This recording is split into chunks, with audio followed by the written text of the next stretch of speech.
আমাদের বিরুদ্ধে ত্রিপুরা এবং দেশের বিভিন্ন জায়গায় বিজেপি দল বলছে ওই দেখো সিপিআইএম মাওবাদীদের সমর্থন করছে। তীব্র ভাষায় বিরোধিতা করে আমরা বলেছি মাওবাদীর রাজনীতির সঙ্গে আমাদের কোনো সম্পর্ক নেই, তাদের রাজনীতি আমরা সমর্থন করি না। নকশাল সিপিএম তো নিষিদ্ধ সংগঠন, নকশাল নিষিদ্ধ সংগঠন, নিষিদ্ধ সংগঠনের পক্ষে কথা বলে ডেমোক্রেসিতে সিপিএমের কোনো স্থানই নেই। এদেরকে তো যদি লজ্জা থাকে এদেরকে পার্টি বুটি অফিস বন্ধ করে এদেরকে চীনে চলে যাওয়া উচিত।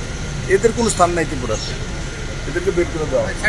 আরবান এরিয়াতে, নগরে, বন্দরে যারা এই সরকারের জনবিরোধী স্বৈরাচারী অগণতান্ত্রিক কাজের বিরুদ্ধে সোচ্চার হওয়ার চেষ্টা করছে তাদেরকে আরবান নকশাল বলে চিহ্নিত করে জেলখানায় পুরে দিচ্ছে।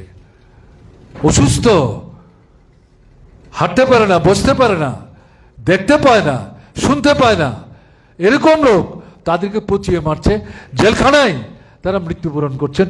এই ঘটনা তারা ঘটাচ্ছে। কোথায় যাচ্ছে এই সরকারটা? তাহলে আপনার ফেসিবাদ আপনি কাকে বলবেন? জরুরি অবস্থার সঙ্গে তার ফারাকটা কোথায়? আপনার সেখানে ছত্তিশগড় নকশাল নিধন করার নাম করে 10-20 পাখিকে যেমন শিকারি জঙ্গলে গিয়ে ফায়ার করে মারে, সেখানে সেভাবে মানুষ মারছে। কয়েকশো মানুষকে সেখানে খুন করে ফেলেছে। মূলত জঙ্গল এলাকা, ট্রাইবেল অংশের মানুষ, সাধারণ মানুষ যারা নকশালও বুঝে না, অনকশালও বুঝে না, কংগ্রেসও বুঝে না, বিজেপিও বুঝে না, এদের সঙ্গে আপনার এই গুলির লড়াই করতে গিয়ে সাধারণ উপজাতি অংশের মানুষ তারা বেঘুরে সেখানে প্রাণ হারাচ্ছেন। অথচ যারা নকশাল করেন এরা মাওবাদী, তারা বলছেন তোমরা এই গোলাগুলি করছো কেন? আমাদের তো কিছু দাবি আছে, গোলাগুলি বন্ধ করো, আমরা তোমাদের সঙ্গে বসে কথা বলতে চাই, আসো আমরা আলাপ আলোচনা করে আমাদের দাবি দাও, কি কি তোমরা কার্যকরী করতে পারো সেগুলো আমরা বুঝে নেওয়ার চেষ্টা করি। না, সরকার যাবে না, তারা গুলি করেই হত্যা করবেন। কি অদ্ভুত ঘটনা! আমরা এটার বিরোধিতা করছি মার্ক্সবাদী কমিউনিস্ট পার্টি। আমাদের বিরুদ্ধে ত্রিপুরা এবং দেশের বিভিন্ন জায়গায় বিজেপি দল বলছে ওই দেখো সিপিআইএম মাওবাদীদের সমর্থন করছে। তীব্র ভাষায় বিরোধিতা করে আমরা বলেছি মাওবাদীর রাজনীতির সঙ্গে আমাদের কোনো সম্পর্ক নেই, তাদের রাজনীতি আমরা সমর্থন করি না। তার বিরুদ্ধে আমাদের আন্দোলন, এবং মার্ক্সবাদী কমিউনিস্ট পার্টির তার স্বতন্ত্র অবস্থান নিয়ে লড়াই করছে। মাওবাদীদের বিরুদ্ধেও আমরা আমাদের লাইনে কাজ করছি, কিন্তু যে কায়দায় তোমরা মাওবাদীদের খুন করছো আমরা একে সমর্থন করছি না, বিরোধিতা করছি। কথা বলো, এইভাবে খুন খারাপি বন্ধ করো। এটাই তো ফেসিবাদ, এটাই তো নয়া ফেসিবাদ, এটাই তো জরুরি অবস্থার চেয়ে খারাপ অবস্থা। সংবিধান পাল্টে ফেলার চেষ্টা করছে, গোপন খসড়া তৈরি করছে। এবং সংবিধান দেখেছেন কিছুদিন আগে আরএসএস এর নেতারা কি বলেছেন? সমাজতন্ত্র এবং ধর্মনিরপেক্ষতা। ইন্দিরা গান্ধী ঢুকিয়েছিলেন এটা। তিনিও যে এই সংবিধান ঠিকভাবে মেনে কাজ করেছেন ঘটনা তা না, শুধু এটা ভাবমূর্তি তৈরি করার জন্য। যাই হোক, সমাজতন্ত্র অন্তর্ভুক্ত করেছেন, ধর্মনিরপেক্ষতা অন্তর্ভুক্ত করেছেন, ভালো কাজ করেছেন। এখন বিজেপির সরকার চালাচ্ছে, পেছন থেকে আরএসএস এই সরকার নিয়ন্ত্রণ করছে, ফেসিবাদী। এরা জার্মান থেকে, ইতালি থেকে তৎকালীন ফেসিস্ট যে নেতা তাদের কাছে শিক্ষা নিয়েছে, এখানে আরএসএস তৈরি করছে। তারা আজ থেকে 15-20 দিন আগে তারা স্লোগান তুলল আমাদের সংবিধানের মধ্যে এই যে সমাজতন্ত্র এবং ধর্মনিরপেক্ষতা এগুলি বাদ দিতে হবে। এটা কিন্তু মুখবন্ধ।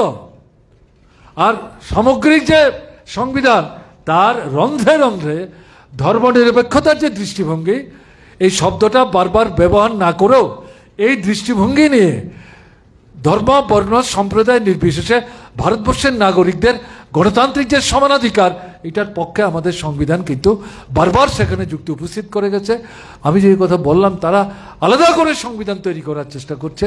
এটা মাথায় রেখে এই শুরুটা করলো তার মুখবন্ধের মধ্যে সমাজতন্ত্র এবং ধর্মনিরপেক্ষতা বাতিল করার স্লোগান তুললে। আর কেউ কিন্তু প্রতিবাদ করেনি। তাহলে কারা প্রতিবাদ করছে? মার্ক্সবাদী কমিউনিস্ট পার্টি। আমরা জানি না বাকিরা কে এটার বিরোধিতা করছেন বা করছেন না, কে কি করলো না করলো সেটা পরের কথা। এই সংবিধান A to Z সবই জনস্বার্থে, এটা আমরাও মনে করি না, কিন্তু এই সংবিধানের মধ্যে যাই কিছু সুযোগ আছে মানুষের স্বার্থে, এই সংবিধানটাকেই ধ্বংস করার চেষ্টা করছে। এই সংবিধানটা যখন তৈরি হয় আরএসএস তার বিরোধিতা করেছে, জনসংঘের মাধ্যমে জাতীয় পতাকার বিরোধিতা করেছে। জাতীয় সংগীতের বিরোধিতা করেছে, তারা মনুবাদী দৃষ্টিভঙ্গি নিয়ে মনুসংহিতার ভিত্তিতে, যেটা সাম্প্রদায়িক দৃষ্টিভঙ্গিতে পড়া, মহিলাদের বিরুদ্ধে, দলিতদের বিরুদ্ধে, তাকে অনুসরণ করে সংবিধান তৈরি করার কথা বলেছে। ডক্টর বাবাসাহেব আম্বেদকর তীব্রভাবে তার বিরোধিতা করে ব্যাপক অংশের সমর্থন নিয়ে এই সংবিধান পাশ করে এসছেন। এই সংবিধান নানা সংশোধনের মধ্য দিয়ে এখন এসে দাঁড়িয়েছে 44কে 46 বার তার সংশোধন হয়েছে। এই সংবিধান ধ্বংস করার চেষ্টা করছে তারা। কোথায় যাচ্ছে এটা? এবং এখন কি চলছে? সংখ্যালঘুদের বিরুদ্ধে আক্রমণ, মুসলিমদের বিরুদ্ধে আক্রমণ এবং দলিতদের বিরুদ্ধে আক্রমণ, পেছনে পড়া অংশের মানুষ তাদের বিরুদ্ধে আক্রমণ। এই জায়গায় গিয়ে গোটা ভারতবর্ষকে ছত্রখান করে দেওয়ার চেষ্টা করছে। একদিকে অর্থনৈতিক ক্ষেত্রে আক্রমণ, শোষকদের স্বার্থ রক্ষা করা, এর বিরুদ্ধে আন্দোলনকে দমন করার জন্য, এই আন্দোলনকে দমন করার জন্য গণতন্ত্রকে সংহার করা, এটাকে স্থির করার জন্য সংবিধানটাকে ধ্বংস করে মনুসংহিতার আদলে তাদের মতো করে সংবিধান তৈরি করার যে দুঃস্বপ্ন তারা দেখছেন সেদিকে দেওয়ার চেষ্টা করছে। এর অর্থ দাঁড়াচ্ছে জরুরি অবস্থা না, আরও খারাপ অবস্থা। নয়া ফ্যাসিবাদের দৃষ্টিভঙ্গি নিয়ে পৃথিবীর বিভিন্ন ধনতান্ত্রিক রাষ্ট্রে, অগ্রসরমান রাষ্ট্রে যেভাবে নয়া ফ্যাসিবাদী ব্যবস্থা কায়েম করার চেষ্টা করছে, ভারত রাষ্ট্রের বর্তমান শক্তি, রাষ্ট্র ক্ষমতা যারা আছেন তারা সেই দিকে ভারতবর্ষকে নিয়ে যাওয়ার চেষ্টা করছে। কাজেই সারা ভারতবর্ষে জরুরি অবস্থা, ফ্যাসিবাদী ব্যবস্থা কায়েম করার আগে গত 6 বছর 7 বছর যাবৎ ত্রিপুরাতে এটাই চলছে। ওই সুকুমার সেনগুপ্ত যখন মুখ্যমন্ত্রী ছিলেন, ইন্দিরা গান্ধী 75-এর 25 জন মধ্যরাত্রিতে যে জরুরি অবস্থা জারি করেছিলেন, তার 1.5 বছর আগে থেকেই সুকুমার সেনের নেতৃত্বে ত্রিপুরায় জরুরি অবস্থা চলছিল। কাজেই বর্তমান কেন্দ্রীয় সরকার, আরএসএস নিয়ন্ত্রিত বিজেপি, তারা ভারতবর্ষকে যে মানে অভাবনীয় জরুরি অবস্থার আক্রমণের দিকে নিয়ে যাচ্ছে। ভারতবর্ষে এই জায়গায় নেওয়ার আগেই ত্রিপুরাতে গত 6.5 বছর 7 বছর যাবৎ বিজেপির নেতৃত্বে, আরএসএসের নিয়ন্ত্রণে পরিচালিত এই যে সরকারটা, তারা ত্রিপুরাতে এটাই এখন কিন্তু কায়েম করার চেষ্টা করছে। আমরা অনেক আগে বলেছি এটা পরীক্ষাগার, এখানে পরীক্ষা করছে, এখন সাকসেসফুল হলে সারা দেশে নিয়ে যাবে, এই জায়গায় তারা যাওয়ার চেষ্টা করছে।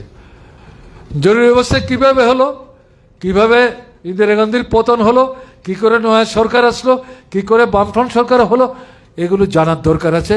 কিন্তু ওগুলো নিয়ে গবেষণায় আবদ্ধ রাখলে চলবে না। ওটা শিক্ষা। শিক্ষাটা কি? অত্যাচারী যারা, গণতন্ত্রকে যারা সংহার করে, স্বৈরাচারী অবস্থান যারা নেয়, সেটা ইন্দিরা গান্ধী হোক আর সুকুমার সেনগুপ্ত হোক, সিদ্ধার্থ শঙ্কর হোক, তারা চিরস্থায়ী হয় না শাসন ক্ষমতায়। মানুষ একটা সময় মুখ বুজে থাকেন, কিন্তু আক্রমণ সহ্য করতে চান না, সময় সুযোগের অপেক্ষা করেন, দেয়ালে পিঠ থাকে আর পেছনে যাওয়ার সুযোগ থাকে না। যখন সুযোগ উপস্থিত হয় মানুষ ঘুরে দাঁড়ান, রুখে দাঁড়ান, জবাব দেন, অবস্থা থেকে বেরিয়ে আসেন।